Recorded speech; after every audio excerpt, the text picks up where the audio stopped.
Buenas tardes, tengan un bendecido fin de sábado.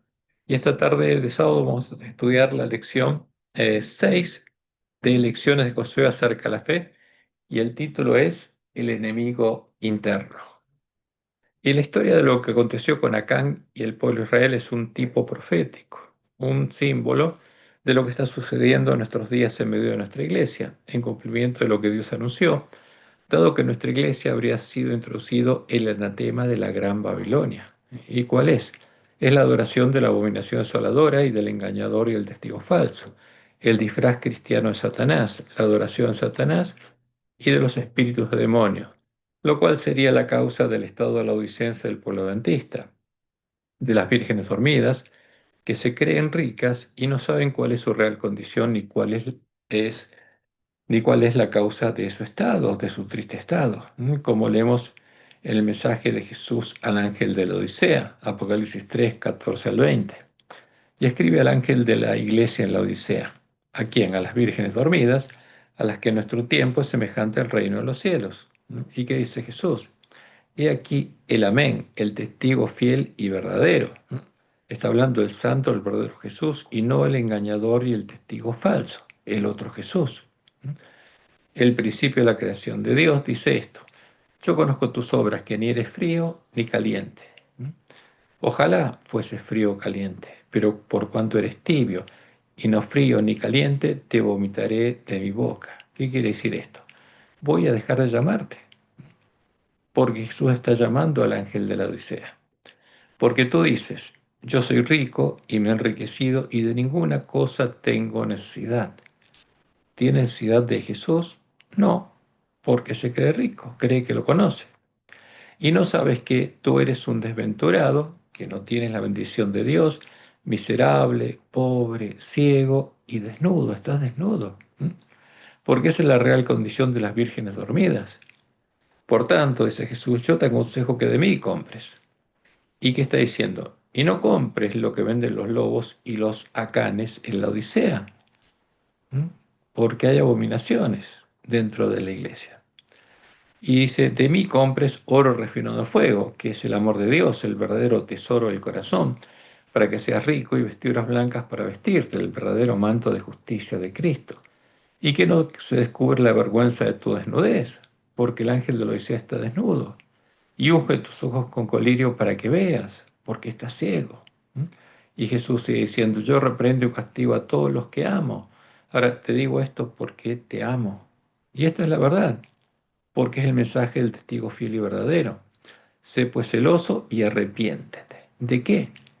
De las abominaciones que se cometen en la iglesia. He aquí, yo estoy en la puerta y llamo. Si alguno oye mi voz y abre la puerta, entraré a él y cenaré con él y él conmigo. Y lo interesante es que esta sería la condición de todos los adventistas. No es un problema personal, es un problema de todos los adventistas. Ahora, ¿qué pasaría cuando el pueblo adventista fuera despertado, abriera los ojos y empezara a ver lo que sucede en nuestra iglesia? Al ver cuáles son las abominaciones que se cometen en nuestra iglesia, sería aprobado y sellado. Como leemos en Ezequiel 9, 3 al 4. Y la gloria del Dios de Israel se elevó de encima del querubín sobre el cual había estado al umbral de la casa, y llamó Jehová al varón vestido de lino, que tenía a su cintura el tintero escribano, y le dijo Jehová, pasa por el medio de la ciudad, por el medio de Jerusalén, porque Jerusalén es un símbolo de la iglesia militante, y ponles una señal en la frente a los hombres que gimen y que claman a causa de todas las abominaciones que se hacen en medio de ella.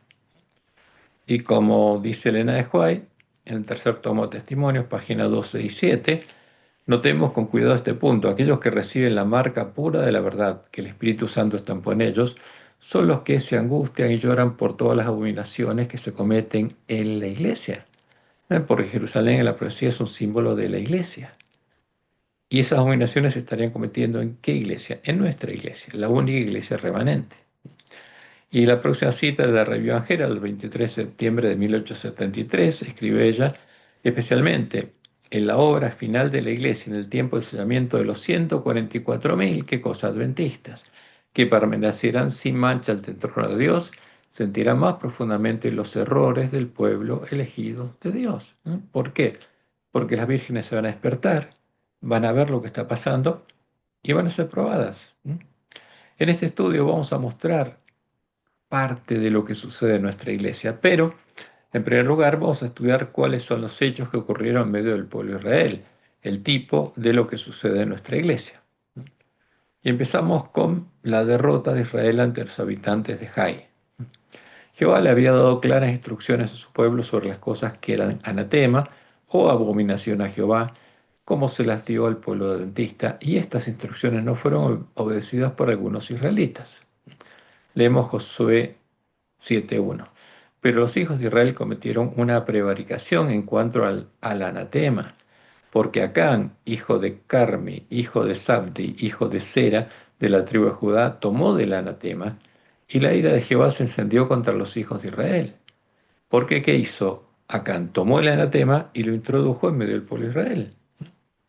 Acán introdujo el anatema en medio del pueblo de Israel, alejando a Jehová de su pueblo, lo cual es un tipo de lo que anuncia la profecía que sucedería en medio del pueblo adventista, cuando leemos Ezequiel 8, 5 y 6, porque esta es la primera abominación que se introduciría en nuestra iglesia.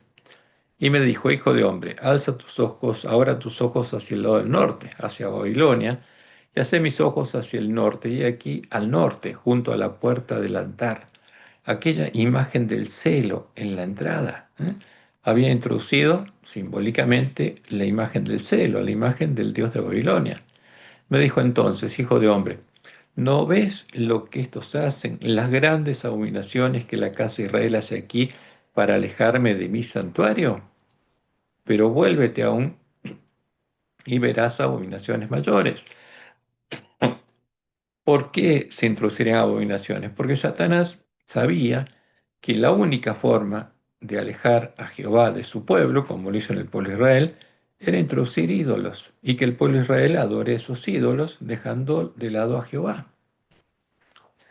La imagen del celo, en este caso, en nuestro caso, es el ídolo de la mujer Jezabel, es el Dios la Trinidad, que es, como podemos ver en el Edicto de Tesalónica del año 380, la abominación desoladora en cuya defensa la ramera romana se embriagó de la sangre de los mártires de Jesús. Esa es la semilla de la cizaña que fue sembrada en nuestra iglesia. Y ahora leemos Josué 7:2 en adelante. Después Josué envió hombres desde Jericó a Jai, que estaba junto a Ben-Abén, hacia el oriente de Betel, y les habló diciendo, subid y reconoced la tierra. Y ellos subieron y reconocieron a Jai. Y volviendo a Josué le dijeron, no suba todo el pueblo, sino suban como 2.000 o 3.000 hombres, y tomarán a Jai. No fatigues a todo el pueblo yendo allí, porque son pocos. Y subiendo allá del pueblo como 3.000 hombres, y subieron allá del pueblo como 3.000 hombres, los cuales huyeron de delante de los de Jai. ¿Por qué? Porque no sabían lo que pasaba en medio de su pueblo.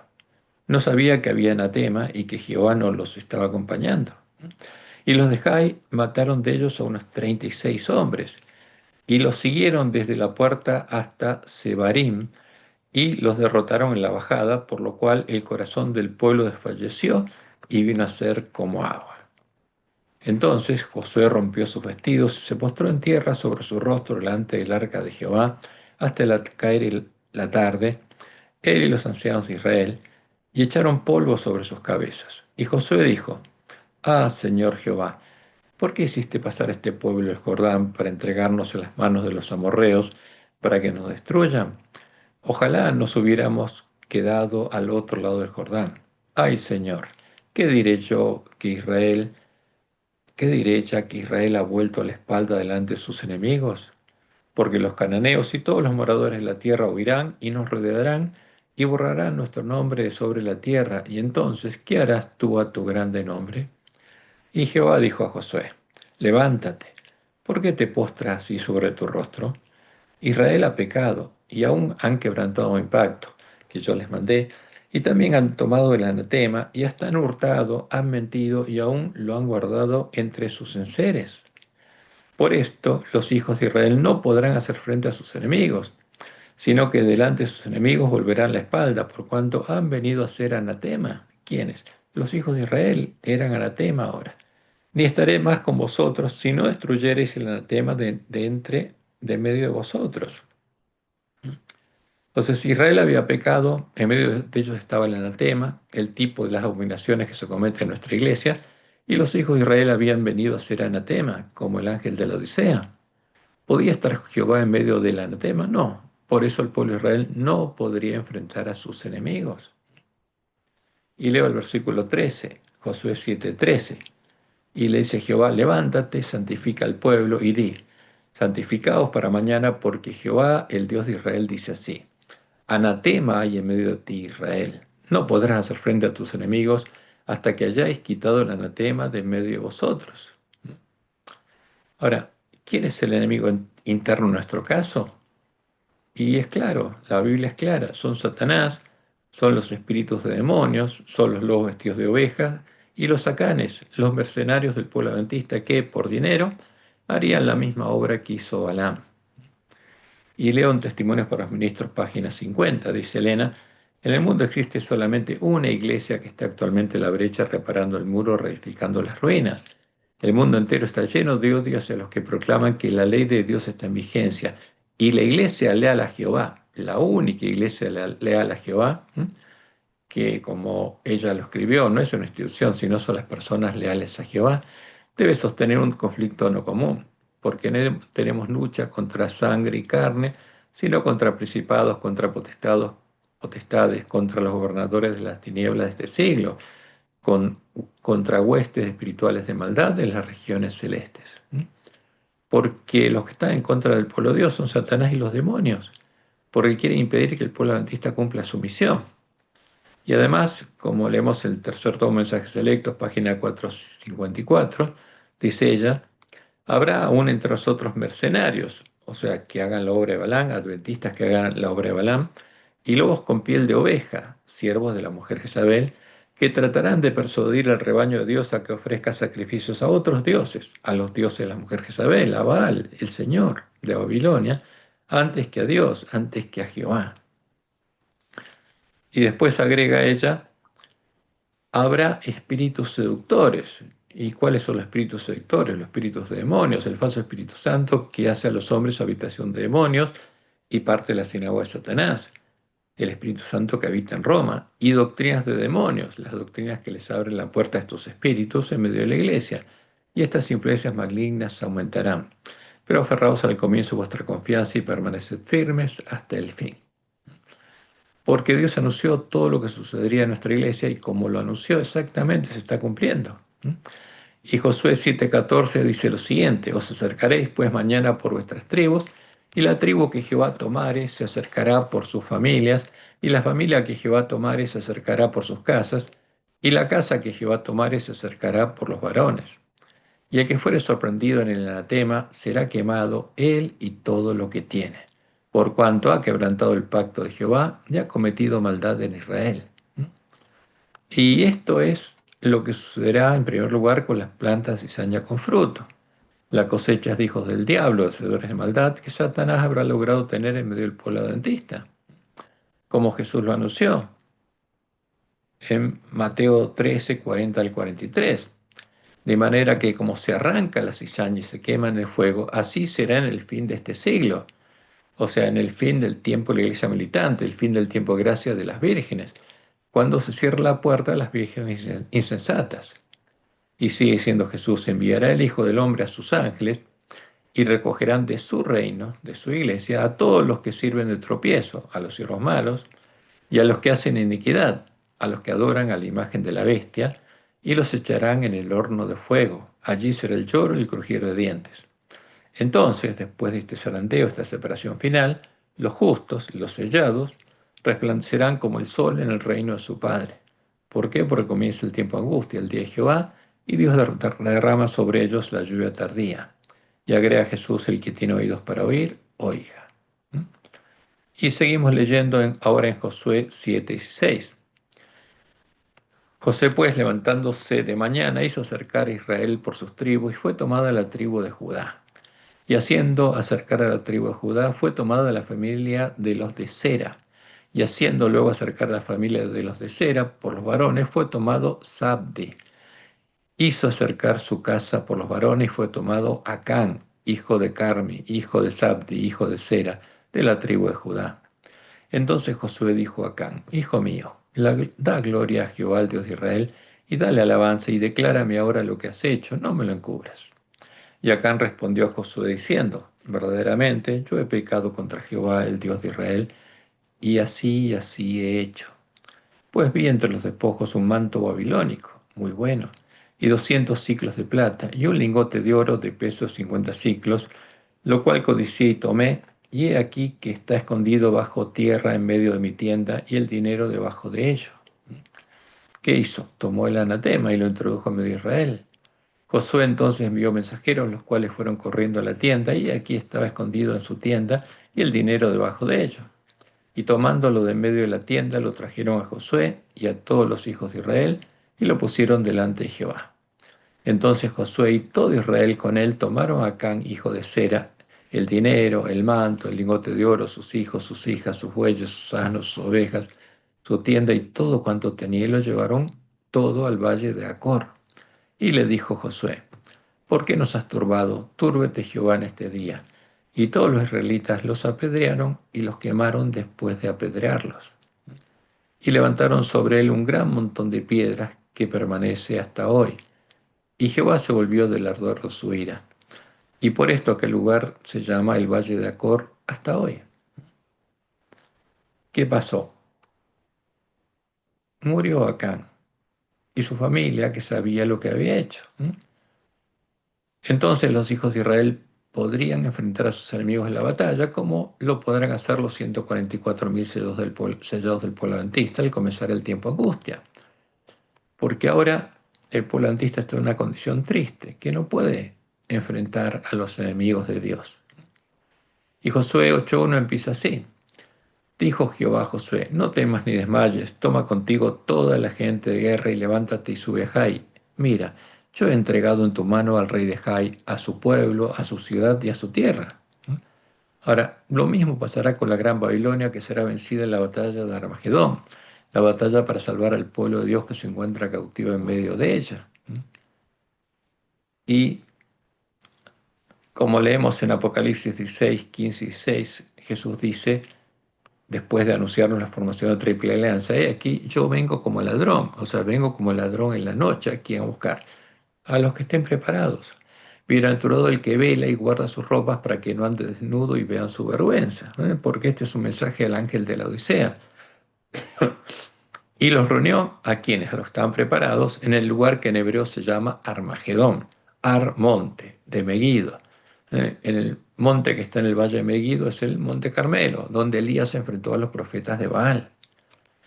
Y después leemos Elena White en Mensajes Selectos, página 175, dice lo siguiente: los poderes del mal no abandonarán el conflicto sin luchar, pero la providencia tiene una parte que desempeñar en la batalla de Armagedón.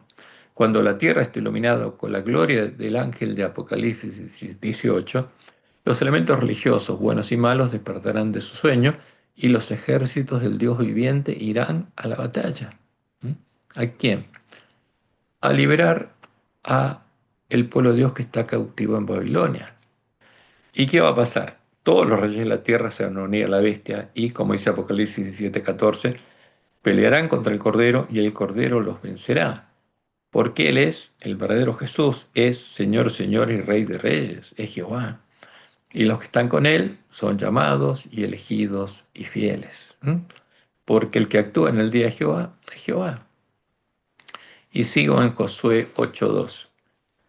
Y Jehová le dice a Josué: y harás a Jai y a su rey como hiciste a Jericó y a su rey, solo que sus despojos y sus bestias tomaréis para vosotros. Pondrás pues emboscadas a la ciudad detrás de ella. Entonces se levantaron Josué y toda la gente de guerra para subir contra Jai, y escogió Josué 30.000 hombres fuertes, los cuales envió de noche, y les mandó diciendo: Atended, pondréis emboscada a la ciudad detrás de ella. No os alejaréis mucho de la ciudad y estaréis todos dispuestos. Y yo y todo el pueblo que está conmigo nos acercaremos a la ciudad, y cuando salgan ellos contra nosotros, como hicieron antes, huiremos delante de ellos. Y ellos saldrán tras nosotros hasta que los alejemos de la ciudad, porque dirán, huyen de nosotros como la primera vez. Huiremos pues delante de ellos. Entonces vosotros os levantaréis de la emboscada y tomaréis la ciudad, pues Jehová vuestro Dios la entregará en vuestras manos. Y cuando la hayáis tomado, le prenderéis fuego, haréis conforme a la palabra de Jehová. Mirad que os lo he mandado. Y es interesante, ¿por qué?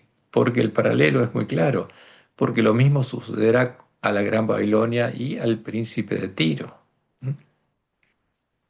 Y leemos ahora Apocalipsis 17 y 16. Y los 10 cuernos que viste la bestia, estos aborrecerán a la ramera, y la dejarán desolada y desnuda, y devorarán sus carnes, y la quemarán con fuego. ¿Mm? Y Apocalipsis 18:8 dice lo siguiente. Por lo cual en un solo día vendrá sus plagas, muerte, llanto y hambre, y será quemada con fuego, porque poderoso es Dios el Señor que la juzga. ¿Mm? ¿Qué hizo la ramera con los mártires de Jesús? Los quemó en la hoguera. ¿Y qué va a recibir ella? Lo mismo que hizo con los mártires de Jesús. Y en Josué 8:9 leemos, entonces Josué los envió y ellos se fueron a la emboscada y se pusieron entre Betel y Jai, al occidente de Jai, y Josué se quedó aquella noche en medio del pueblo. Levantándose Josué muy de mañana, pasó revista al pueblo y subió él con los ancianos de Israel delante del pueblo contra Jai.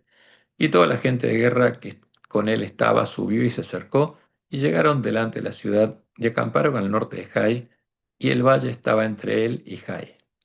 Y tomó como 5.000 hombres y los puso en emboscada entre Betel y Jai, al occidente de la ciudad.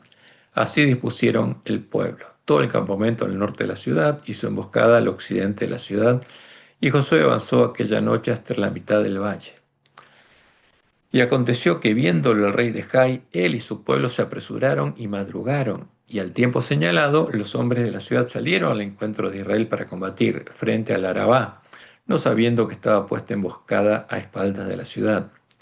Entonces Josué y todo Israel se fingieron vencidos y huyeron delante de ellos por el camino del desierto. Y todo el pueblo que estaba en Jai se juntó para seguirles y siguieron a Josué siguiendo así alejados de la ciudad.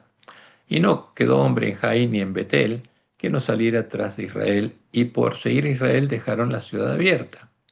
Entonces Jehová dijo a Josué, extiende la lanza que tienes en tu mano hacia Jai, porque yo la entregaré en tu mano.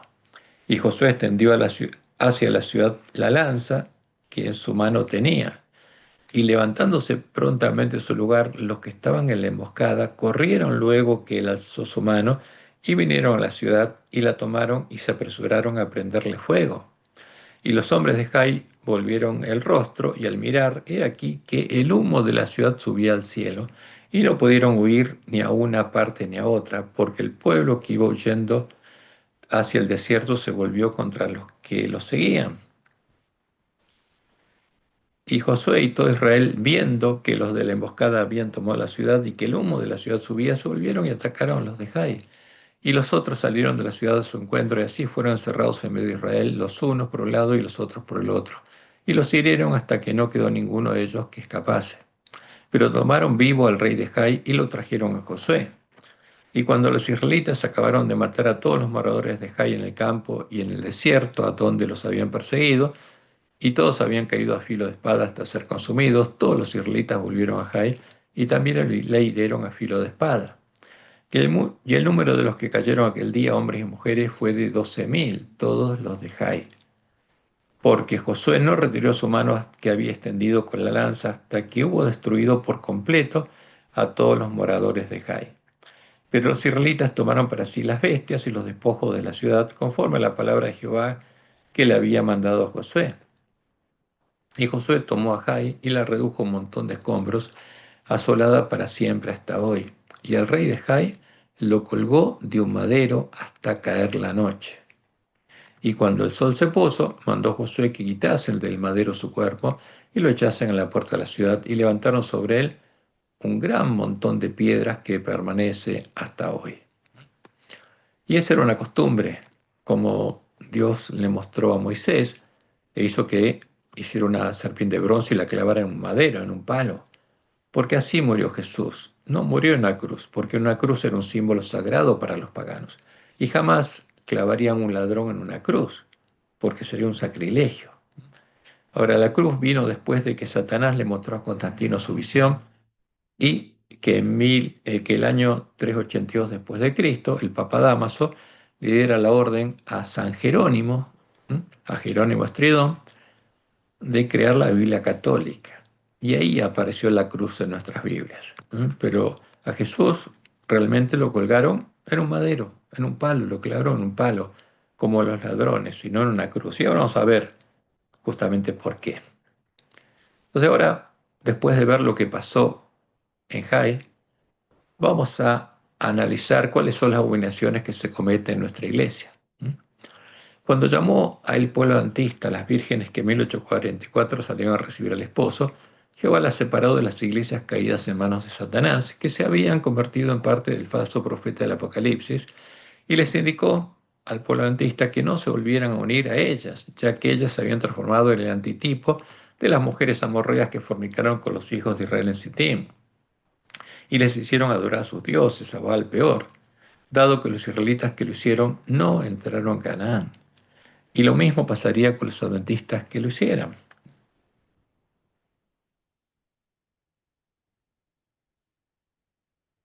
Y leo en Primeros Escritos, página 273.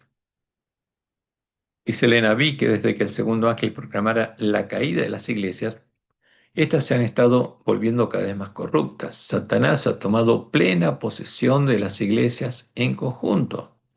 Dios las dejó. ¿Y quién las dirigía ahora? Satanás.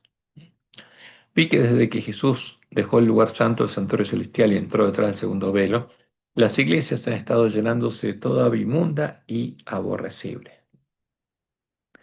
Y por eso ya escribió en Testimonios para los Ministros, página 50, que en el mundo existe solamente una iglesia que está actualmente en la brecha, reparando el muro, reedificando las ruinas. La única iglesia leal a Jehová.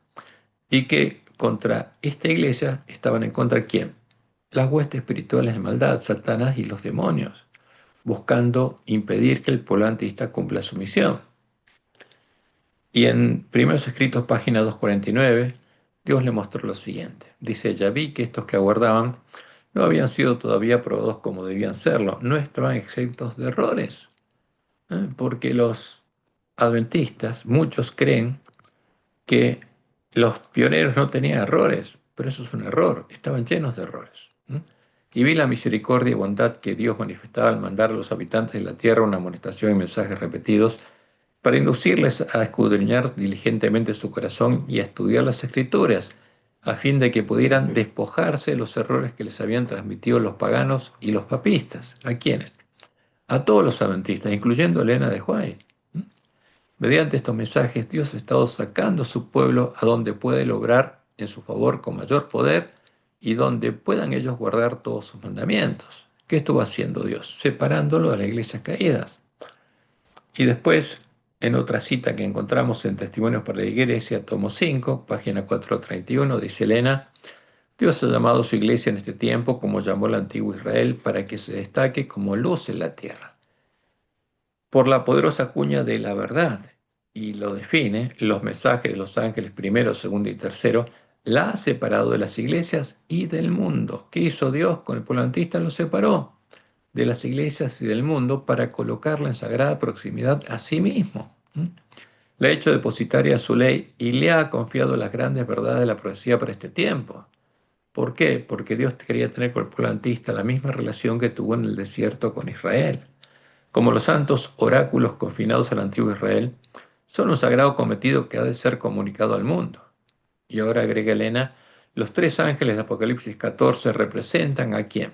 A aquellos que aceptan la luz de los mensajes de Dios y salen como agentes suyos para pregonar las amonestaciones por toda la anchura y longitud de la tierra.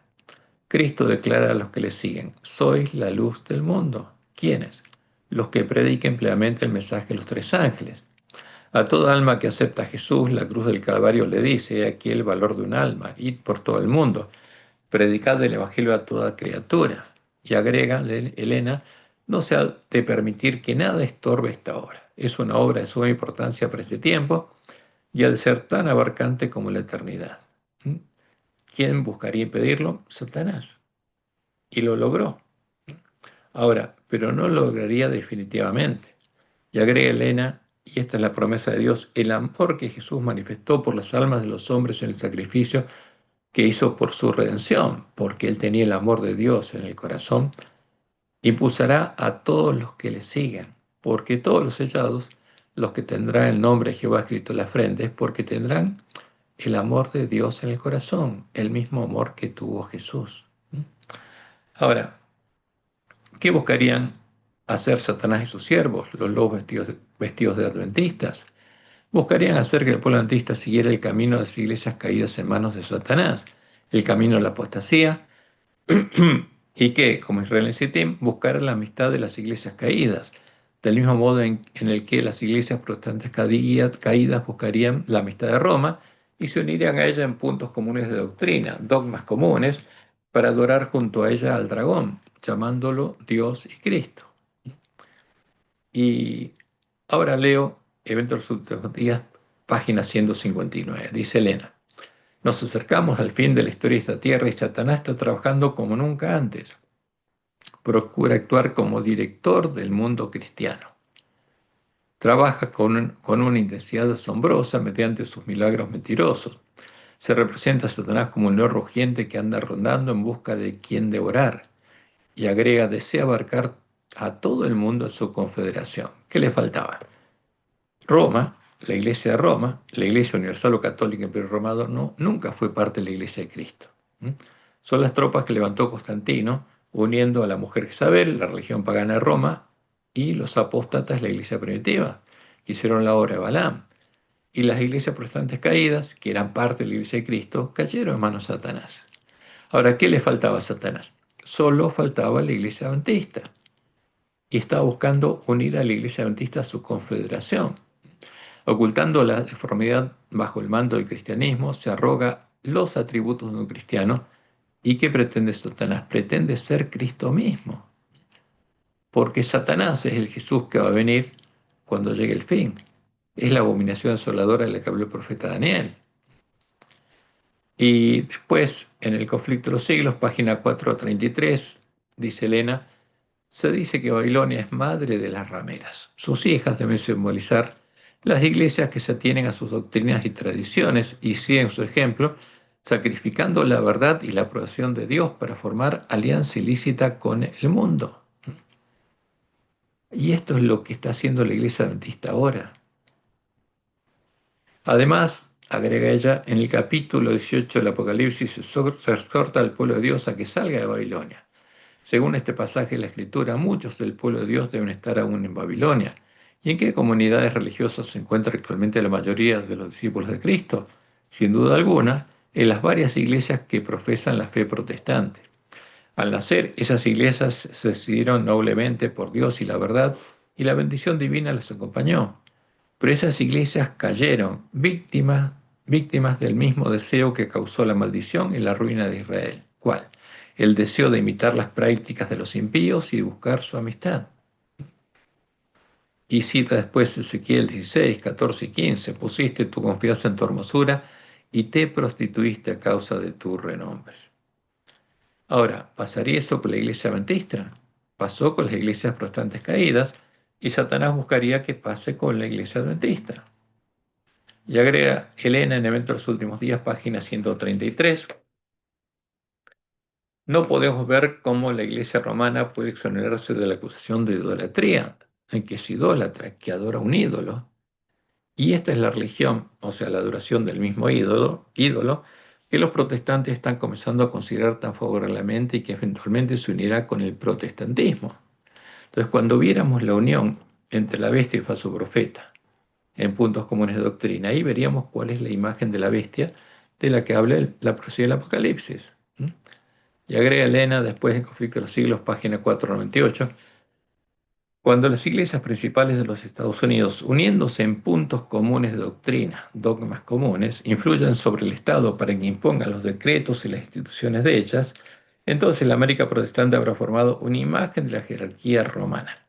La imagen de la bestia romana, porque Estados Unidos va a ser una imagen de la bestia romana, representa la forma de protestantismo apóstata que se desarrollará cuando las iglesias protestantes busquen la ayuda del pueblo civil para la imposición de sus dogmas, como lo hizo Roma en el año 380 después de Cristo, obligando a adorar a la abominación desoladora, al Dios de la Trinidad. ¿Mm? Y esta profecía, la unión entre las iglesias protestantes, se cumplió el 14 de febrero del 2010, cuando las iglesias protestantes caídas hicieron sanar la herida de muerte que los reformadores le habían hecho a la mujer Jezabel, mostrando con la Biblia que no es parte de la iglesia de Cristo, sino es parte de la gran Babilonia del Apocalipsis, que es una de sus hijas.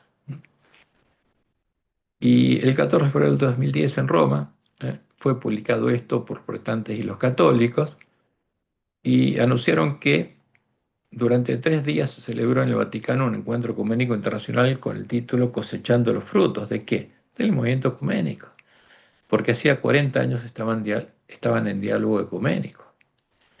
Y el cardenal Casper señaló en referencia al encuentro que los participantes habían afirmado su fundamento común ¿en quién? En Jesucristo, en el Cristo niceno, el disfraz de Satanás, y en la Santísima Trinidad, la imagen de la bestia, la abominación desoladora, tal como se expresa en nuestro credo común y en la doctrina de los primeros concilios ecuménicos. ¿De quién? De Roma.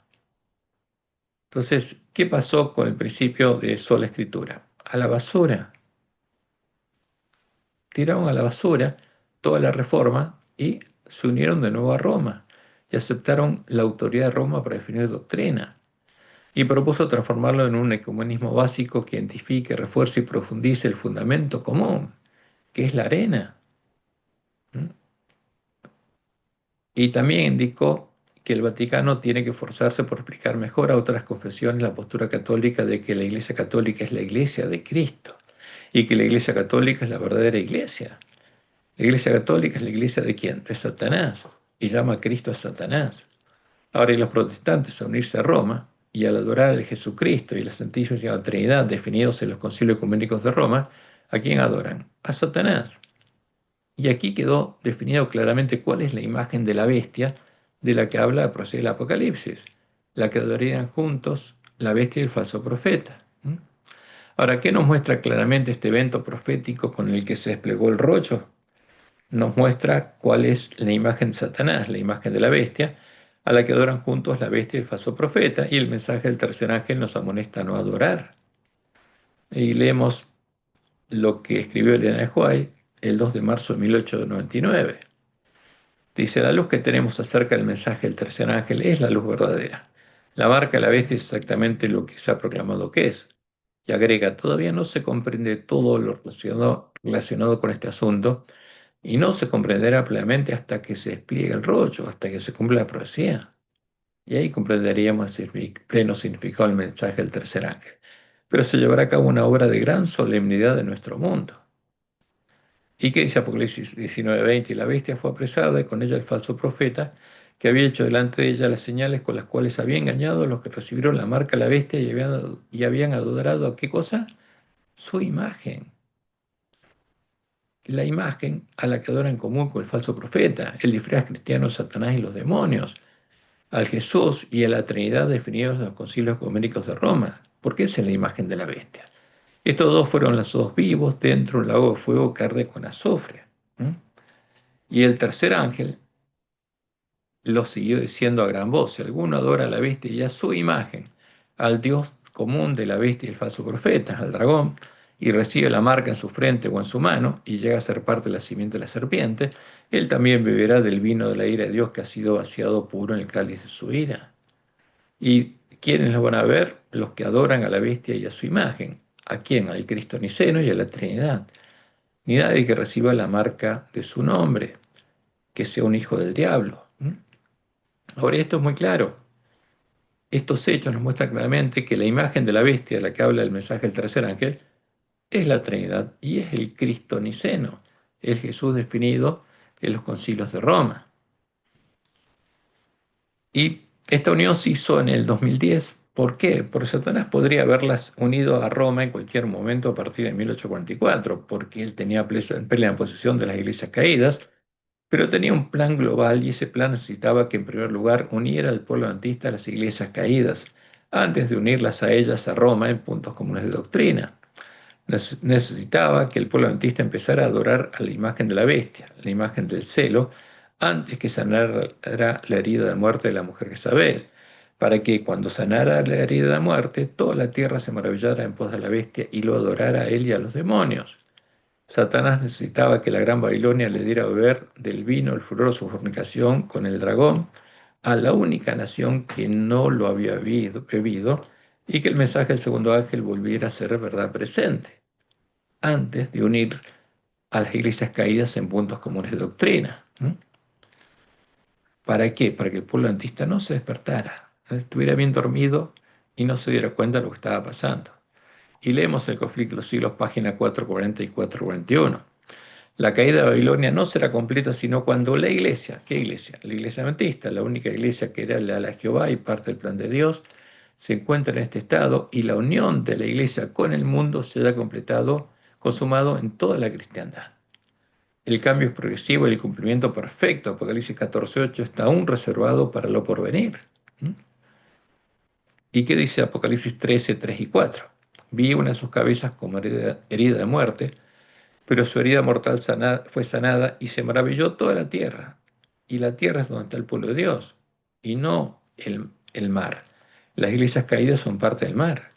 Toda la tierra está diciendo todo el pueblo adventista, en pos de la bestia, y adoraron al dragón. ¿Quiénes? Todas las vírgenes, todos los ángeles de la Odisea, que había dado autoridad a la bestia y adoraron a la bestia, diciendo, ¿quién como la bestia y quién podrá luchar contra ella? ¿Por qué? Porque ya habían sido introducidas en nuestras iglesias las doctrinas que son el vino, el furor de la fornicación de la Gran Babilonia. ¿No? Porque Satanás le mostró a Constantino en su visión, ¿qué cosa? El sol con una cruz, que es un símbolo de Baal hijo. Y a Baal hijo, los apóstatas lo definieron en la doctrina de la Trinidad como el Dios Hijo engendrado por el Dios Padre, la esencia y la sustancia de los dioses, que es el sol. Entonces ellos definieron a Baal Padre, Baal Hijo y Baal Espíritu Santo. Y esas son las personas de la Trinidad a las que adora el pueblo adventista. Por eso el mensaje del segundo ángel ha vuelto a ser verdad presente. Otro ángel le sigue diciendo, ha caído Babilonia, la gran ciudad, porque ha hecho beber a todas las naciones. ¿Cuál faltaba? La iglesia adventista, del vino, el furor, su fornicación. Y ahora vamos a ver cómo desarrolló su plan Satanás. Y es claro que podemos ver en nuestra historia que lo hizo del siguiente modo. En primer lugar, Satanás introdujo a nuestra iglesia a sus siervos, sacerdotes romanos disfrazados de adventistas, principalmente jesuitas, y ellos empezaron a buscar alcanzar los lugares de los cuales dirigir al pueblo adventista. Y luego de llegar a ser dirigentes, empezaron a introducir en nuestra iglesia las doctrinas de Roma, que son el vino, el furor de la fornicación de Babilonia con el dragón. Y leemos en Señales de los Tiempos del 28 de mayo de 1894. Dice Elena, antes que la obra de la apostasía se desarrolle al máximo, habrá una confusión de la fe. No habrá ideas claras y definidas concernientes al misterio de Dios. Una verdad tras otra será corrompida. ¿Y sucedió eso? Claro que sí.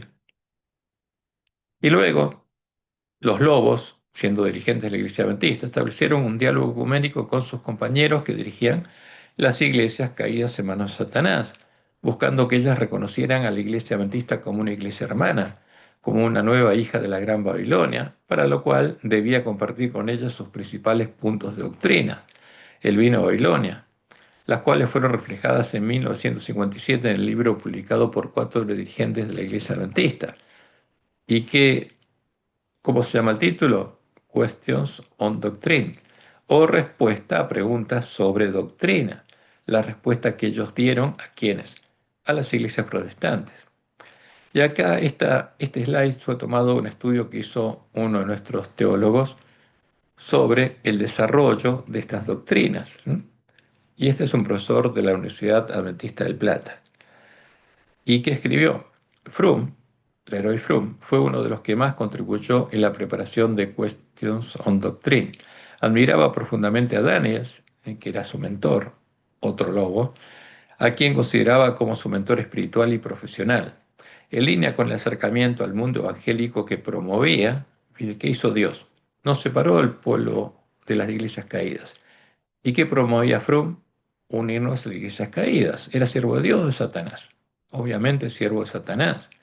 En línea con el acercamiento al mundo evangélico que promovía, pensaba que lo esencial del mensaje adventista eran las verdades eternas que eran comunes a las denominaciones evangélicas conservadoras, que incluían la Trinidad, la deidad de Cristo y especialmente la expiación completada en la cruz y la justicia por la fe en Cristo, ¿no? Estas son las principales cuatro doctrinas que Froome introdujo en nuestra iglesia, no solo él, junto a los otros lobos vestidos de adventistas.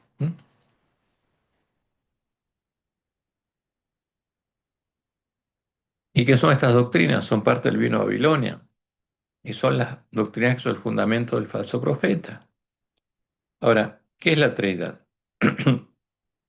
La Trinidad es la abominación asoladora de la que habló el profeta Daniel, en cuya defensa Roma asesinó al pueblo que conocía a su Dios porque no la adoraba, como quedó reflejado en el edicto de Tesalónica del año 380 después de Cristo, hasta lograr echar por tierra el lugar santuario de Dios y la verdad, como asesinando al pueblo de Dios y embriagándose la sangre de los mártires de Jesús. Esa es la Trinidad. Es la abominación asoladora de la que habló el profeta Daniel. Y la deidad de Cristo es la principal característica del Cristo niceno, definido por los apóstatas que hicieron la obra de Balaam usando cosas sacrificadas a los ídolos. Y el Cristo niceno es el disfraz cristiano de Satanás, que pretende ser un Dios Hijo engendrado de la sustancia del Dios Padre, como Zeus engendró a Apolo, la imagen del ángel del abismo. Porque el verdadero Jesús, ¿qué era? Era hombre. Porque una persona que es Dios no puede ser tentada, no puede ser perfeccionada, pues ya es perfecta, no puede morir. ¿Mm? Entonces, y además, Jesús era un verdadero cordero que fue perfeccionado por Dios. Pero este es el ídolo de Roma y fue introducido en nuestra iglesia. Y después la tercera doctrina es la de expiación completada en la cruz. Es la falsa doctrina de los que quitaron el continuo, quitaron la obra de Jehová y del verdadero Mesías en el nuevo lugar de su santuario. ¿Por qué? Como dice Pablo, el que seguía perdonando los pecados del pueblo era Jehová. ¿Y qué hacía Jesús? Estaba sentado a la diestra de Dios e intercedía por nosotros. ¿Y hasta cuándo? Hasta que llegue el fin. Pero ¿qué hizo Roma? Quitó el continuo, quitó esa obra. ¿Y qué puso? Puso en su lugar a los sacerdotes paganos a perdonar pecados. Por eso esta doctrina de la expiación completada en la cruz es un verso, es una mentira que predica el falso profeta del Apocalipsis. Y la justicia por la fe en Cristo es la falsa doctrina que niega la fe de Jesús en Jehová, su Dios y Padre, y la fe de sus hermanos, los miembros de la iglesia primitiva que tenían la fe de Jesús. ¿En quién? En Jehová. Porque Dios, como dice Pablo, es el que nosotros produce tanto el querer como el hacer por su buena voluntad.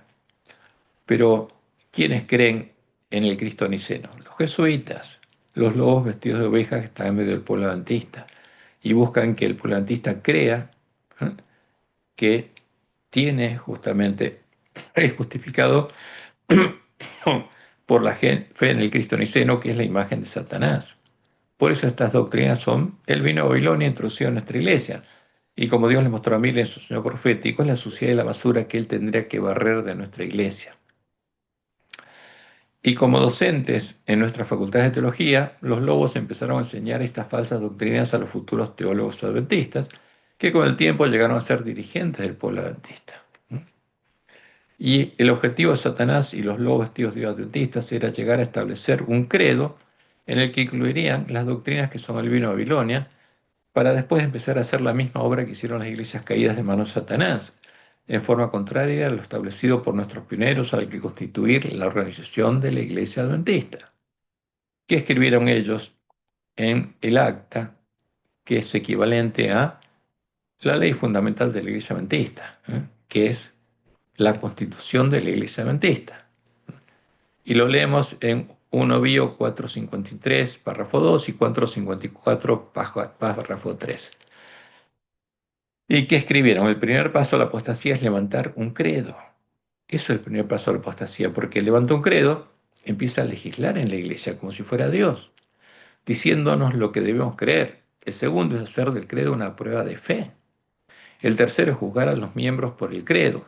El cuarto es denunciar como herejes a los que nos creen en el credo, porque este es el camino de Roma y las iglesias caídas.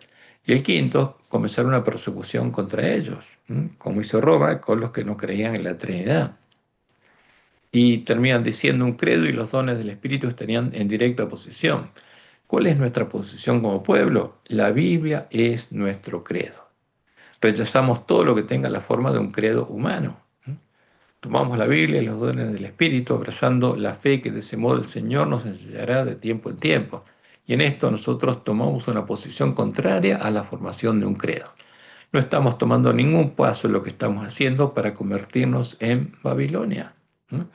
Porque nunca la Iglesia Adventista tenía que definir un credo, pero la misión de los lobos era definirlo, ¿no? Y en el año 1978, cuando el pastor Robert Pearson, el entonces presidente de la Conferencia General, se dio cuenta de los planes y los movimientos que se estaban haciendo para lograr que las iglesias caídas nos reconocieran como iglesia, tratando de impedir que los que dirigían ese movimiento lograran su objetivo y desviaran a la iglesia adventista el rumbo que Dios le había indicado, escribió una carta pública a todos los miembros de la iglesia pidiéndoles que no permitan que esto suceda. Él sabía que se encontraba frente a la omega de las apostasías, la última apostasía que enfrentaría la iglesia adventista y que no se permitiría que nada se interpusiera en el camino del nuevo movimiento. Y esto es parte de lo que él publicó el 15 de octubre de 1978. No permitan que esto suceda. Y escribió lo siguiente: esta va a ser la última vez que en mi actual función estaré con los líderes de mi iglesia, vuestra iglesia, nuestra iglesia, y tengo algunas palabras para que dejarles. He tomado mis pensamientos del anciano Ralph Neal y de su esposa, donde ellos describen cómo una secta evoluciona en una iglesia. Y resumiendo, tomamos lo que él dice que pasa en la cuarta generación. En la cuarta generación hay mucho más maquinaria. Aumenta el número de administradores, mientras que el número de obreros en el campo disminuye proporcionalmente. Se efectúan grandes concilios de iglesia para definir doctrinas, siguiendo el camino de Roma. Son establecidas más escuelas, universidades y seminarios. Estos van al mundo para buscar su acreditación y tienden a volverse secularizados. ¿Qué buscan? Que las otras iglesias los reconozcan. Se reexaminan las posiciones y se modernizan los métodos. Se le da atención a la cultura contemporánea con un interés en las artes, música, arquitectura, literatura. El movimiento trata de volverse relevante para la sociedad contemporánea, envolviéndose en causas populares. Los servicios se vuelven formales, el grupo goza de completa aceptación por parte del mundo. La secta se ha convertido en una iglesia. ¿Cuándo? Cuando el mundo la acepta, cuando las otras iglesias la aceptan. Y agrega: hermanos y hermanas, esto jamás debiera acontecerle a la iglesia adventista del séptimo día. Esta no es una iglesia más, es la iglesia de Dios. Pero ustedes son los hombres y mujeres que están sentados en este santuario esta mañana y donde Dios quiere asegurarse que esto no va a suceder. Y agrega: ya existen fuerzas sutiles, hermanos y hermanas, que están comenzando a ser agitadas. Desafortunadamente existen aquellos en la iglesia que menosprecian la inspiración de la Biblia, que desprecian los primeros 11 capítulos del Génesis, que cuestionan la corta cronología de la tierra, del espíritu de profecía, y que sutilmente, y a veces no tan sutilmente, atacan al espíritu de profecía. Existen algunos que apuntan a los reformadores y a los teólogos contemporáneos como fuente y norma para las doctrinas adventistas del séptimo día. Existen aquellos que supuestamente están cansados con las repetitivas frases del adventismo. Existen aquellos que quisieran olvidar las normas de la iglesia que nosotros amamos. Existen aquellos que codician y contejan el favor de los evangélicos. Aquellos que le quitarían el manto a una determinada persona y aquellos que caminarían en el mundo secular y material. Compañeros, líderes, amados hermanos y hermanas, no permitan que esto suceda. No permitan que cosas, que la iglesia adventista se una con los evangélicos. Les hago un llamado sincero esta mañana. No permitan que esto suceda. Apelo a la Universidad de Andrews, al seminario, a la Universidad de Loma Linda. No permitan que esto suceda. No somos anglicanos del séptimo día, no somos luteranos del séptimo día. Somos adventistas del séptimo día. Esta es la última iglesia de Dios con el último mensaje de Dios. La Iglesia Adventista del Séptimo Día tuvo su alfa, está hablando de la apostasía alfa, hace algunos años atrás. Ustedes y yo somos los líderes que enfrentaremos la omega, que tendrá el mismo origen diabólico y sutil. Su efecto será más devastador que la alfa. Hermanos, les ruego, estudien, conozcan lo que está delante y entonces con la ayuda de Dios prepárense y preparen al pueblo para enfrentarla, porque venía la omega. ¿Mm? Ahora, ¿qué logró el pastor Pearson? Tristemente nada, porque todo su auditorio estaba dormido, la condición de la Odisea. Y en el año 1980, los lobos vestidos de ovejas lograron que la iglesia adventista dé el primer paso a la apostasía, estableciendo un credo oficial en la iglesia adventista, en el que se incluye como Dios a la imagen de la bestia, a la Trinidad. ¿Cómo lo lograron? Haciendo que en el Congreso de 1980 en Dallas, sin ser conscientes de lo que estaban haciendo, los delegados de la Asamblea General de la Iglesia definieran, votaran y aprobaran el primer conjunto de creencias fundamentales de la Iglesia Adventista del Séptimo Día, definiendo el fundamento de la fe de los Adventistas del Séptimo Día, el credo adventista. ¿Qué sucedió en ese momento? Varias cosas. Primero, al seguir el camino que Dios le había indicado que no siguiera, aunque la mayoría no lo hiciera conscientemente, la asamblea de la iglesia actuó y se puso en rebeldía contra Dios. Segundo, la asamblea se autoconstituyó en legislativa, asumió de facto la autoridad de legislar en temas de religión y conciencia sobre la iglesia, usurpando una facultad exclusiva de Dios y siguiendo el camino del hombre de pecado. Sentándose en el templo de Dios como Dios, haciéndose pasar por Dios, porque estableció las creencias fundamentales de la iglesia. ¿Y quiso con la Biblia? La dejó de lado.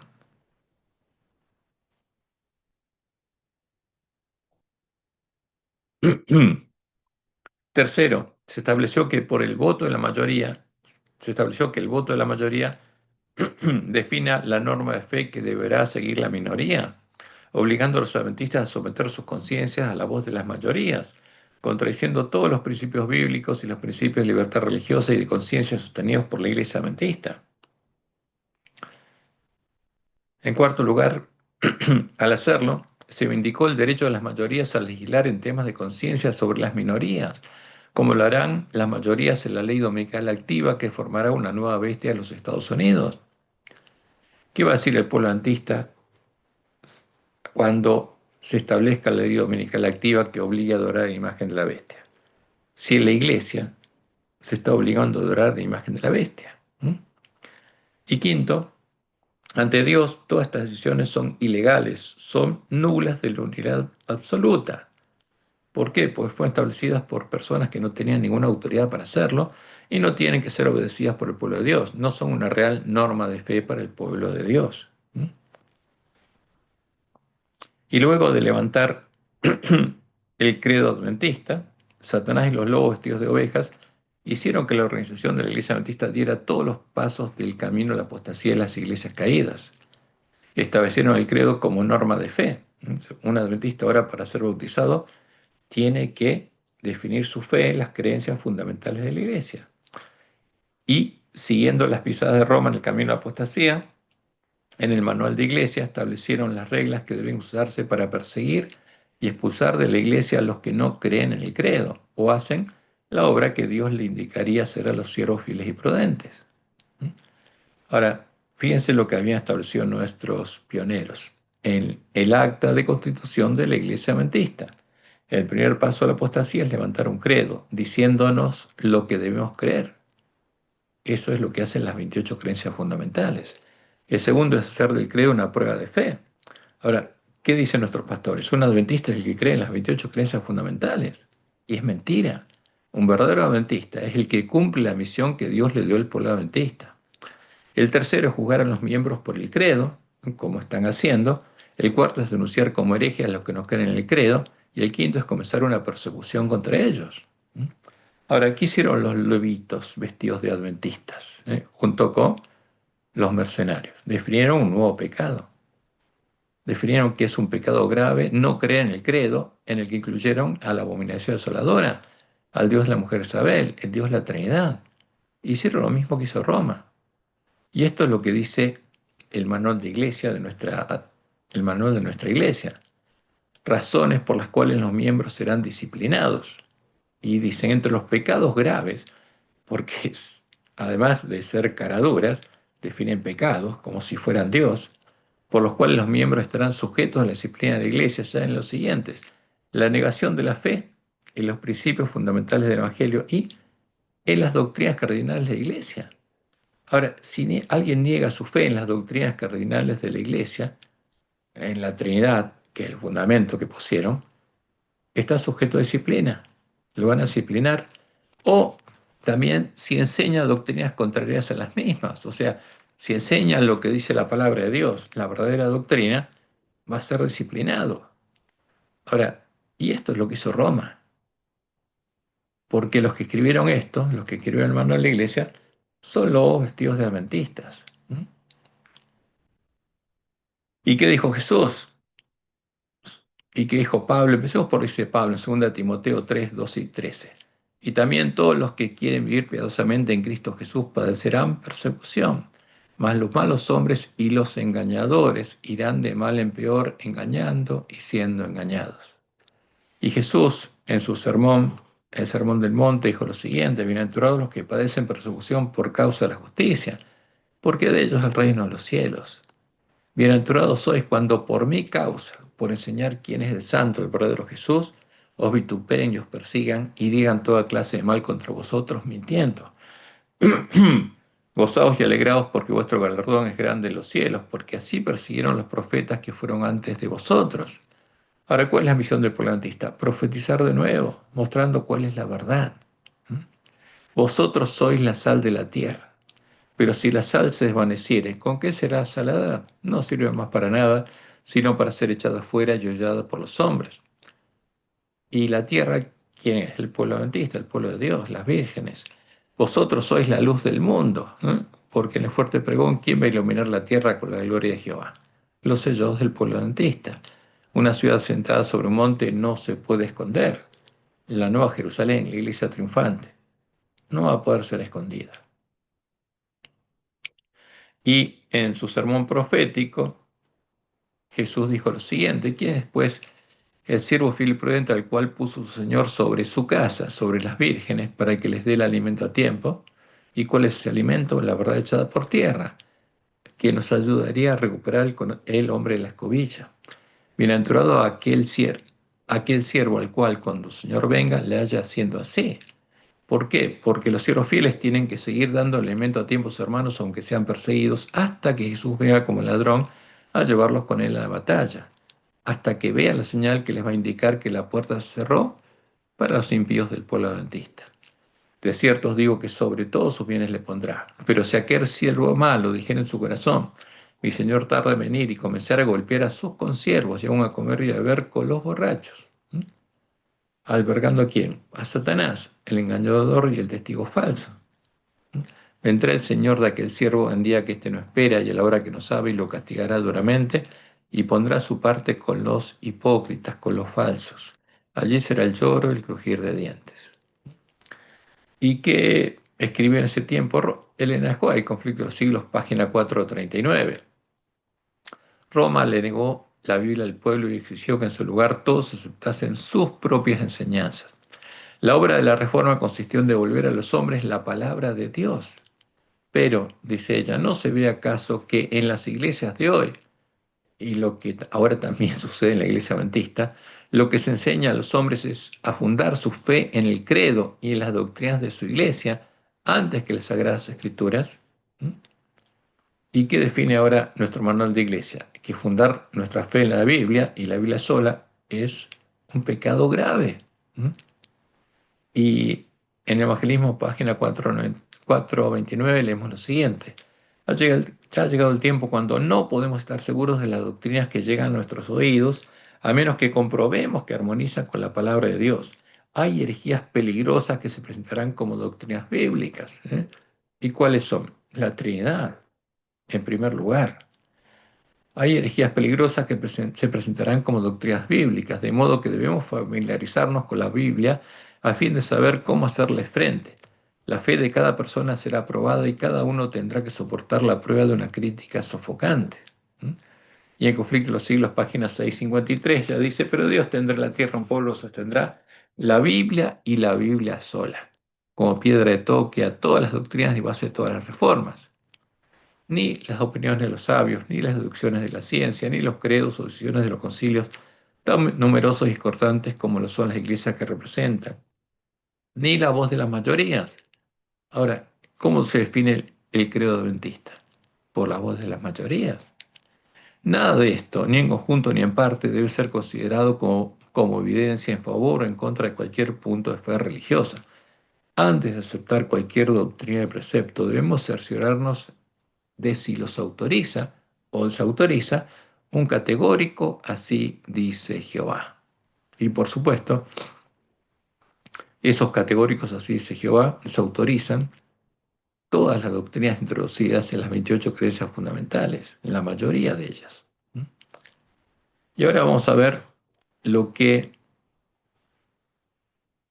anuncia el profeta Ezequiel 8 que estaría sucediendo en nuestra iglesia. Primero, anuncia que sería introducida la imagen del celo, la imagen de la bestia, conteniendo las imágenes de la bandera negra de los paganos para dejar a Jehová de su pueblo. Ezequiel 8, 5 y 6. Y me dijo, hijo de hombre, alza ahora tus ojos hacia el lado del norte. Y alcé mis ojos hacia el norte, y aquí al norte, junto a la puerta del altar, aquella imagen del celo en la entrada, aquella imagen de Baal. Me dijo entonces, hijo de hombre, ¿no ves lo que estos hacen, las grandes abominaciones que la casa de Israel hace aquí para alejarme de mi santuario? Pero vuélvete aún y verás abominaciones mayores. ¿Mm? Ahora, ¿qué se introdujo en nuestra iglesia? La Trinidad. ¿De dónde surge la Trinidad? ¿No? De la bandera negra de los paganos, donde está el sol, la luna y las estrellas, donde el sol es el Dios Padre, la luna es la diosa madre y las estrellas, representadas por cruces, son los dioses hijos. ¿Mm? Y el principal, el Cristo babilónico, en Babel lo llamaron Tamuz, después los egipcios Horus, después los medopersas Mitras, ¿eh? Los griegos Apolo y, como lo llamaron los romanos, Cristo. Porque esa es la imagen que Satanás le mostró a Constantino, el sol con la cruz, va al Hijo, el Cristo babilónico, y él empezó a llamarlo Cristo, y los apóstatas disfrazaron esta imagen de Cristo en el credo de Nicea. Porque el Dios Hijo engendró la esencia del Dios Padre, ¿eh? De su sustancia como Dios de Dios, es el Dios Hijo, va al Hijo. Y ahí apareció la doctrina de la Trinidad, donde están las tres hipóstasis del Sol, va al Padre, va al Hijo y va al Espíritu Santo, y eso se introdujo en nuestra iglesia, esa abominación. Eso es lo que adora el pueblo adventista actualmente, ¿eh? La imagen del celo.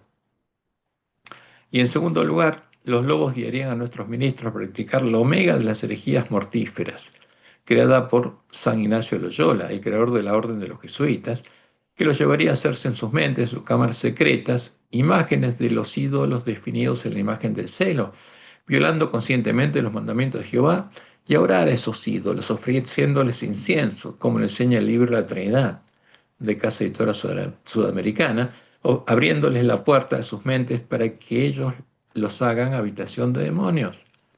Porque esto lo creó Ignacio Loyola para que una persona lo haga conscientemente. Porque de todas las meditaciones que él creó, lo que más le dio resultado para hacer habitación de demonios a una persona es esto, a la que llamó la meditación evangélica, y que definió Jehová en él en los mandamientos. Éxodo 24 al 6. No te harás imagen ni ninguna semejanza de lo que esté arriba en el cielo, ni abajo en la tierra, ni en las aguas debajo de la tierra. No te inclinarás a ellas ni las honrarás, porque yo, una persona singular, soy Jehová tu Dios. Fuerte, celoso, que visito la maldad de los padres sobre los hijos hasta la tercera y cuarta generación de los que me aborrecen, y hago misericordia ¿a quién? A millares de estos hijos, a los que me aman y guardan mis mandamientos. Ahora, Jehová, ¿qué es? Una persona singular. ¿Y la Trinidad qué es? Una triada de dioses paganos. Tres imágenes en la bandera negra de los paganos disfrazadas de cristianos. Y por supuesto, nuestros dirigentes, como dice la profecía, se estarían haciendo imágenes en sus mentes, practicando las meditaciones ignacianas. Ezequiel 8:7 al 13. Y me llevó a la entrada del atrio y miré y aquí en la pared un agujero, simbólicamente. Y me dijo, hijo de hombre, cava ahora en la pared. Y cavé en la pared y aquí una puerta. Me dijo luego, entra. ¿Dónde? En las cámaras secretas, en las mentes de los ancianos en la casa de Israel. Y ve las malvadas abominaciones que estos hacen allí. Entré después y miré, y aquí toda forma de reptiles y bestias abominables y todos los ídolos de la casa de Israel, que estaban pintados en la pared por todo alrededor. ¿Dónde estaban los ídolos? En las mentes de los varones ancianos, de los dirigentes de nuestra iglesia. Y delante de ellos estaban 70 varones de los ancianos de la casa de Israel, y Hazanías, hijo de Safán, en medio de ellos, cada uno con su incensario en su mano. Y subía una nube espesa de incienso. ¿Y qué es el incienso? Las oraciones. Le estaban orando a sus ídolos, de los cuales se habían hecho imágenes en sus mentes. Imágenes del Dios Padre, imágenes del Dios Hijo, imágenes del Dios Espíritu Santo, y les oraban. Y me dijo, hijo de hombre, ¿has visto las cosas que los ancianos de la casa de Israel hacen en tinieblas, cada uno en sus cámaras pintadas de imágenes? Porque dicen ellos, no nos ve Jehová, Jehová ha abandonado la tierra. Me dijo después, vuélvete aún, verás abominaciones mayores que estos hacen. Y en el libro de la Trinidad justamente está el fundamento de este hacerse imagen y orarles a los ídolos.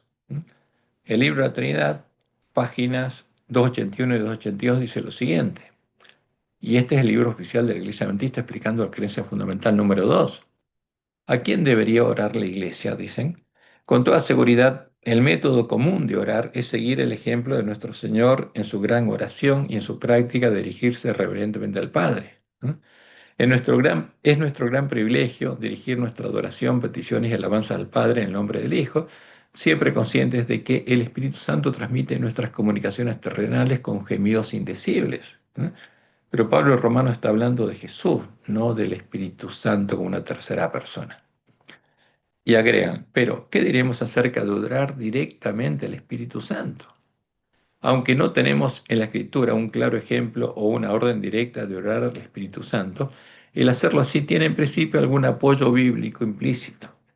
Y agrega, si el Espíritu Santo es en verdad divino y personal e interactúa en toda clase de formas personales directas, produciendo convicción, sanando, trayendo la gracia transformadora, concediendo dones, etc., pues parece lógico. Fíjense, esto no es bíblico, es algo que les parece que el pueblo de Dios pueda orar directamente al Espíritu Santo y también pueda adorarlo. ¿Mm? Adorarle a una de las imágenes definidas en la Trinidad, una de las imágenes de la bandera negra de los paganos. Y agrega, vamos a expresar el asunto de esta forma. El modelo normal de oración es al Padre, en el nombre del Hijo, con el conocimiento de que los gemidos del Espíritu Santo dan curso a nuestras oraciones. Sin embargo, en las ocasiones en que oramos personal y corporativamente, parece mejor orar a la persona más pertinente de la deidad. ¿Eh? ¿Cuándo? En forma personal y corporativamente, en la iglesia. Orar a la persona más pertinente de la deidad, no al Padre, sino al Dios Hijo o al Dios Espíritu Santo. Cualquiera de las imágenes de la bandera negra de los paganos. Y agregan, por ejemplo, al suplicar dones espirituales y poder para que la iglesia testifique, parecería ser lo más apropiado orar directamente al Espíritu Santo. Entonces le oran al Espíritu Santo para recibir poder. Y al hacerlo le oran a los espíritus de demonios. Oraciones de Jesús incluirían aquellas de confesión, arrepentimiento y perdón, y ruegos por su pronto regreso. Ahora, ¿a Jesús hay que confesar los pecados? No. Jesús nos enseñó que oremos a su Padre, porque el único que perdona pecados es Jehová, su Dios y Padre, y Él está sentado a su diestra e intercede por nosotros. Pero la confesión, el arrepentimiento y el perdón son de Jehová. Pero al definir a tres ídolos, tienen que definirle roles a cada ídolo. ¿Mm? Y ruegos por su pronto regreso. Ahora, rogarle para que regrese pronto es absurdo. Dios nos mostró claramente que nosotros tenemos que preparar el camino para que Él pueda regresar. Y si no hacemos esa obra y comemos y bebemos con los borrachos, nunca va a venir. Y agregan finalmente, en suma, si las personas de la deidad son verdaderamente una naturaleza, carácter y propósito, este es un verso, es el dogma de Roma, porque Jehová es el único Dios verdadero y es una persona singular. Entonces, parece lógico y práctico dirigir las peticiones y alabanzas apropiadas a cualquier persona del trío celestial en cualquier momento y situación dados. ¿Mm? Esta es la enseñanza y es lo que refleja la segunda abominación de Ezequiel. ¿Eh? Y todo esto es fuego extraño, traído directamente del paganismo politeísta, en el que, según el tipo de necesidad, cada uno elige a el altar del panteón de los dioses donde se encuentra el dios más pertinente para satisfacerla, y le dirige su adoración y le hace sus peticiones. Luego, si tiene otras necesidades, se dirige al próximo altar, le hace una nueva petición al nuevo Dios más pertinente y sigue así hasta terminar de adorar y hacer sus peticiones a todos los dioses del panteón pagano. ¿Por qué? Porque los dioses de la Trinidad son paganos. ¿Mm? No hay duda que esto es paganismo y lo que se practica en nuestra iglesia es paganismo. El libro de la Trinidad es pagano y enseña paganismo. ¿Mm? Y de estas prácticas, justamente como las meditaciones ignacianas, también se está haciendo participar al plantista en los ejercicios espirituales ignacianos, incluidos en las 40 madrugadas con Jesús, en las solas con Jesús, en las solas con Cristo, en primero Dios, etcétera, porque lo están practicando nuestros dirigentes. Y eso, al hacerlo conscientemente, hacerles imágenes, le permite a los demonios darle vida a sus imágenes, a esas imágenes, que esas imágenes les hablan, y como Jesús lo anunció en su sermón profético, muchos le estarían diciendo, yo soy el Cristo. Muchos demonios le están diciendo adventistas, yo soy el Cristo. Y es triste, pero es la realidad. Ahora, en tercer paso, anuncia la profecía de Ezequiel.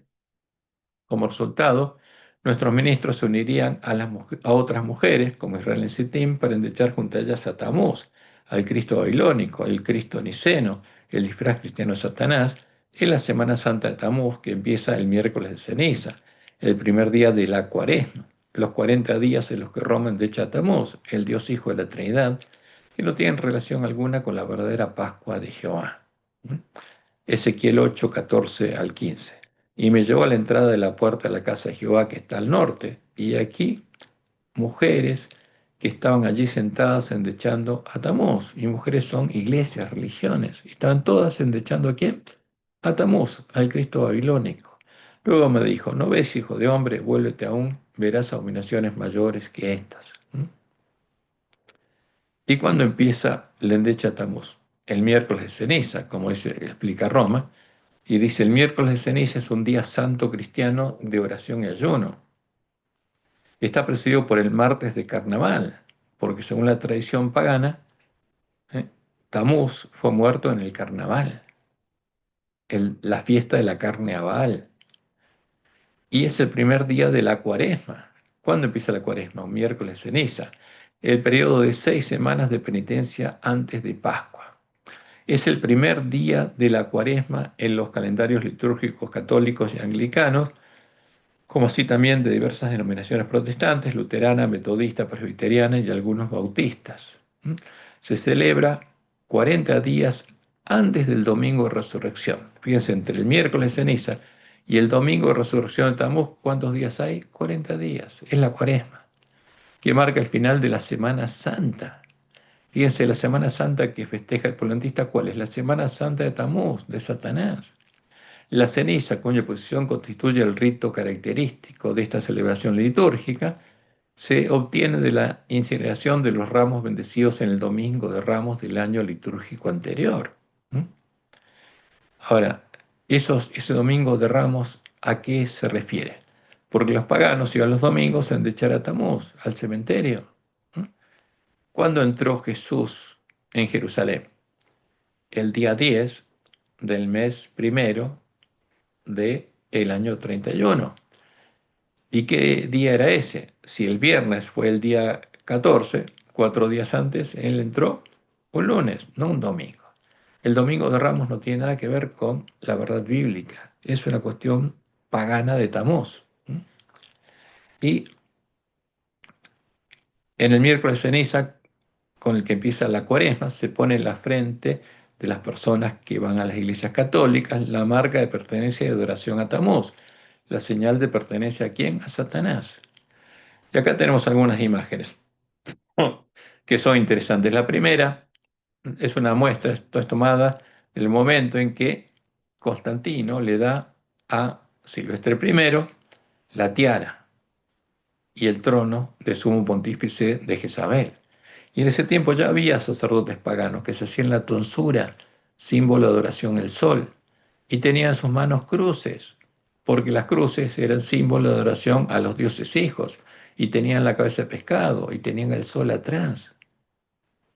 Y esa costumbre, acá tenemos a Domingo Guzmán, tonsurado a la romana, que los adoptaron los sacerdotes católicos, se tonsuraban a la romana en adoración al sol. Y el Papa, ¿qué tiene? En vez de tonsurarse, tiene el solideo, símbolo del sol, se pone ese gorrito en la cabeza, es símbolo de adoración del sol. Y además, fíjense que los paganos, los sacerdotes paganos que tenían las barbas cortadas, porque es símbolo de quién? De Nimrod. Aquí, en una representación asiria, un toro con la cara de Nimrod, alado con la cara de Nimrod y la barba cortada, cosa que Dios le prohibía hacer a su pueblo. ¿Y qué tenían los sacerdotes paganos? La cruz de Malta, símbolo del dios Sol. ¿Y dónde está la cruz de Malta? Aquí en las vestiduras del Papa, en la vestidura de este Papa también, de todos, porque todos son sacerdotes de quién? De Baal, del Sol. ¿Mm? ¿Y qué le ponen en la frente a los que van el miércoles ceniza a la Iglesia Católica? Una cruz en la frente, símbolo de pertenencia a quién? A Tamuz, a Satanás. Y Dios prohibió hacerse marcas en el cuerpo, ¿no? Como Dios anunció por medio de Ezequiel, en este tiempo su pueblo también estaría celebrando la Semana Santa junto a otras mujeres, y junto a ellas estarían echando a Tamuz, a el Dios Hijo del Sol, que nace en Navidad, el 25 de diciembre, al Cristo babilónico, y de ese modo adorando junto a ellas a Satanás, porque tristemente eso es lo que está haciendo el pueblo adventista. Y como dice Elena, conforme vaya acercándose la tempestad, muchos que profesaron creer el mensaje del tercer ángel, pero que no fueron santificados por la obediencia a la verdad, abandonarán su fe e irán a engrosar las filas de la oposición, uniéndose con el mundo y participando de su espíritu, o sea, haciéndose habitación de demonios, ¿eh?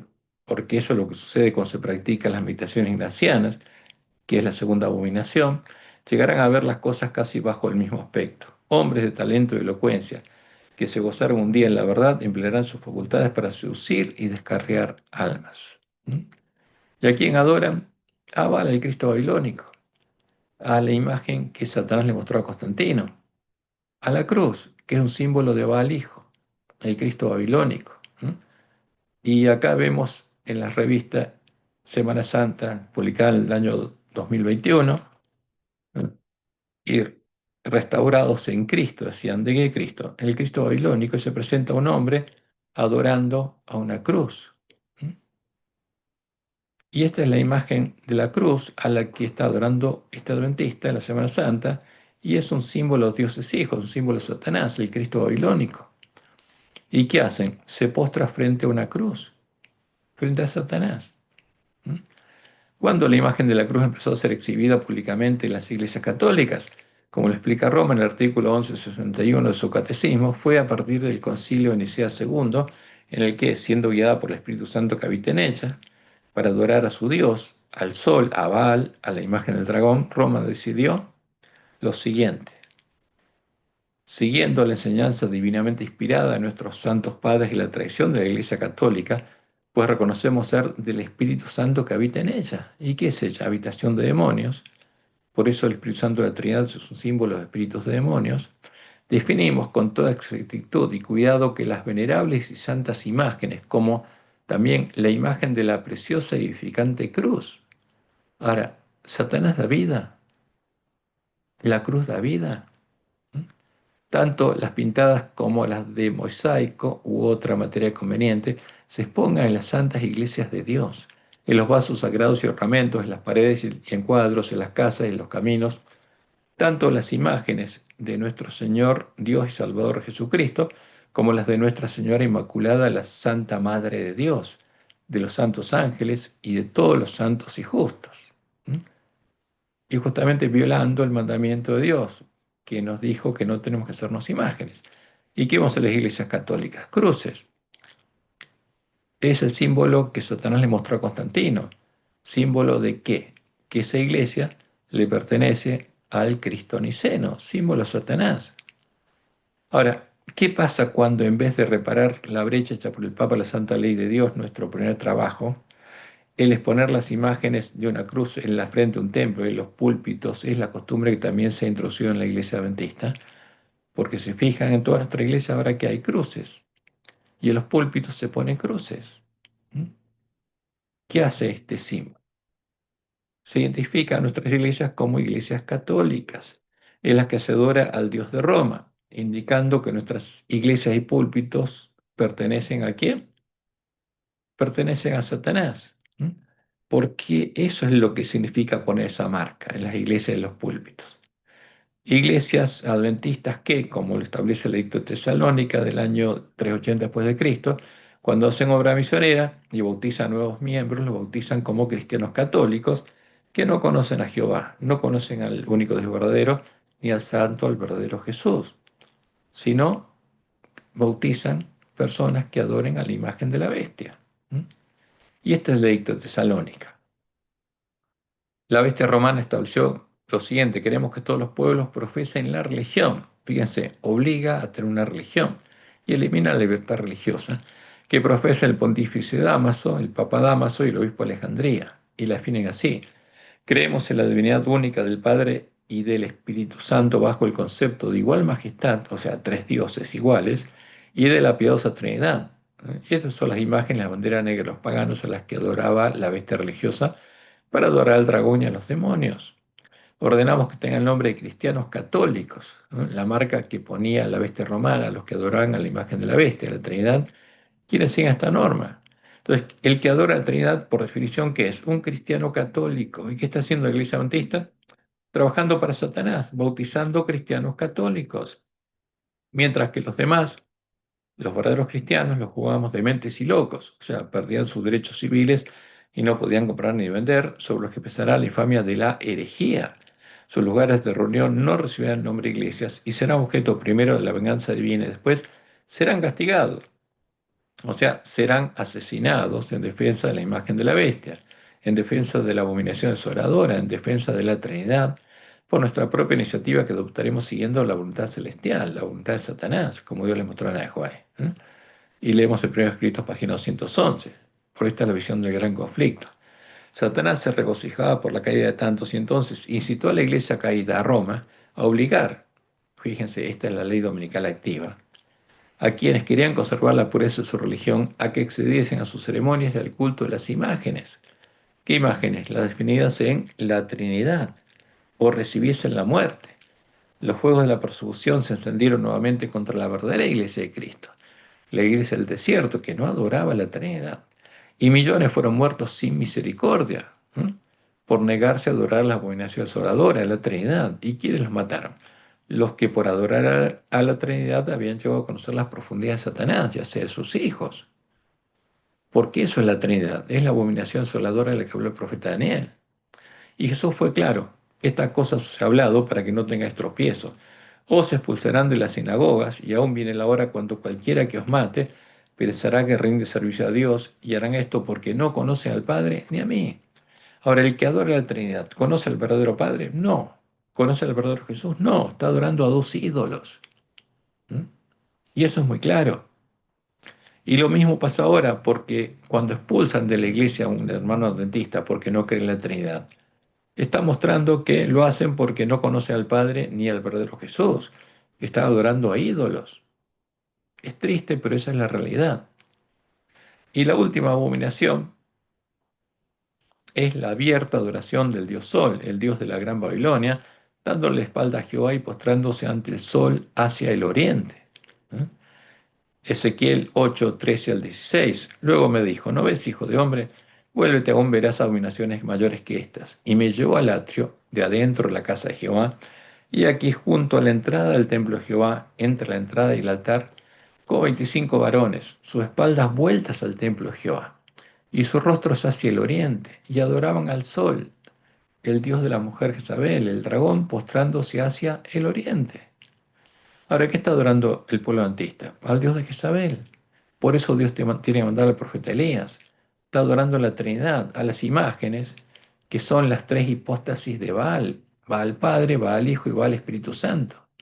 La imagen que Satanás le mostró a Constantino y le dijo, con este símbolo vencerás, porque si lográs que los cristianos adoren a esta imagen y la llamen Cristo, ya los hiciste paganos.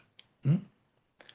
¿Y qué está haciendo el pueblo adventista? Adorando a las mismas imágenes, dando la espalda al templo de Jehová, donde tiene que entrar para ser hecho columna del templo de Dios, está postrándose hacia el oriente, adorando al sol, junto a Babilonia, en el atrio, en la gran ciudad que se llama Babilonia, Sodoma, Egipto, y está parada frente al altar, frente a la cruz, símbolo de Satanás, y atrás el sol, adorando al Cristo Niceno, a Satanás, adorando la abominación asoladora, y está frente a la puerta ancha y el camino espacioso que lleva a la perdición.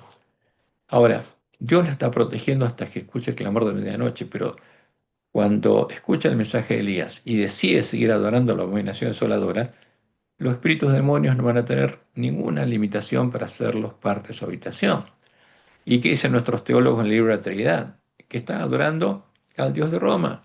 En consideración a nuestros amigos católicos romanos, parecería apropiado que seamos capaces de afirmar con ellos lo esencial de sus convicciones trinitarias, o sea, la adoración de la imagen de la bestia.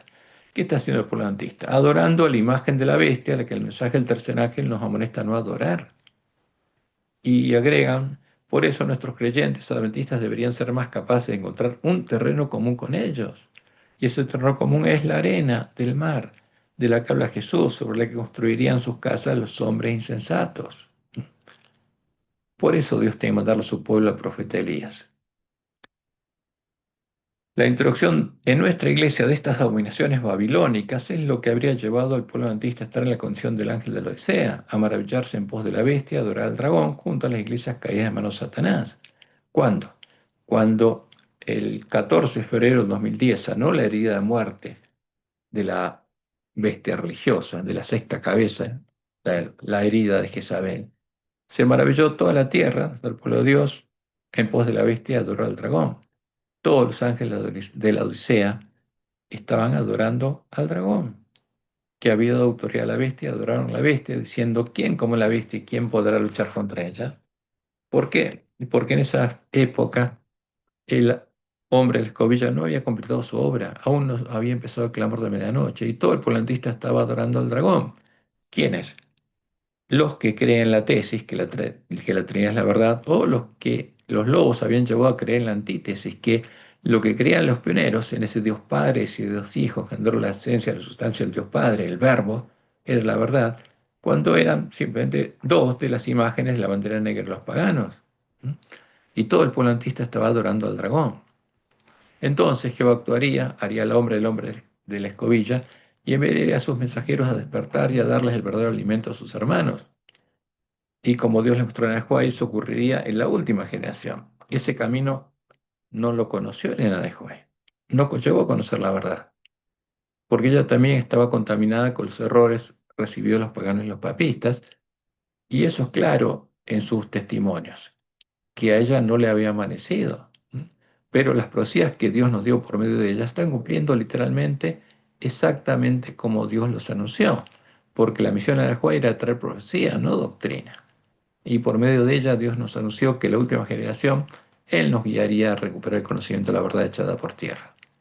Y en la primera visión, que es la promesa por el pueblo adventista, Dios le mostró el camino que el pueblo adventista ha de recorrer en viaje a la santa ciudad.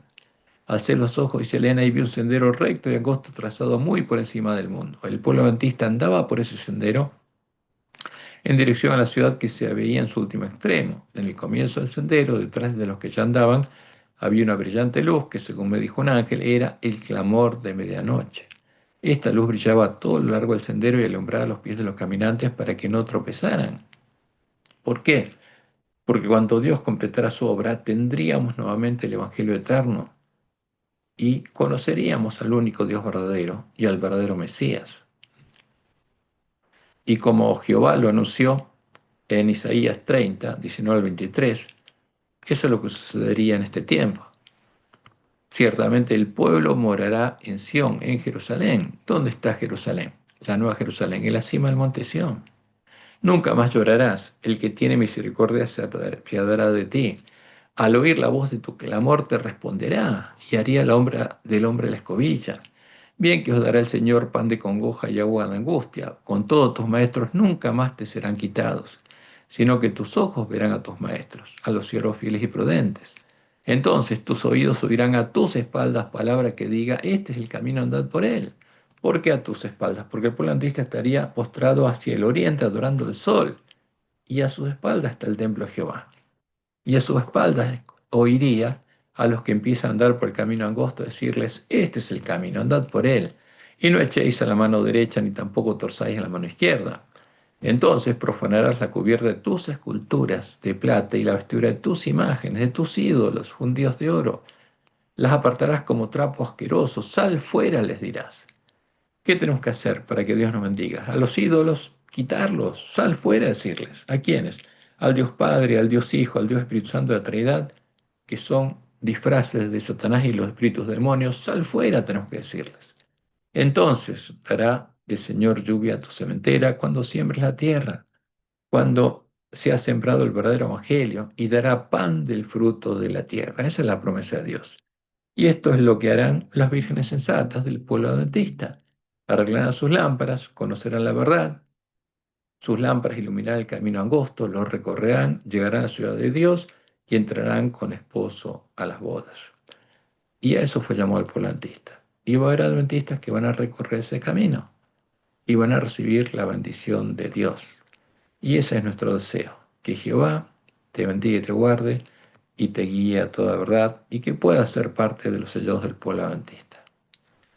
Y acá al final lo que agregamos es un banner que creó uno de nuestros hermanos con el siguiente título, Ministerio Adventista Hechos Proféticos. Nosotros empezamos a estudiar hace tiempo y últimamente eh, hay algunos grupos que algunos de los hermanos están creando, como el canal de Telegram, donde Hechos Proféticos, donde uno puede encontrar todos los estudios pasados, porque cuando uno entra a un grupo de WhatsApp puede ver lo que se va publicando a partir del momento que uno entra.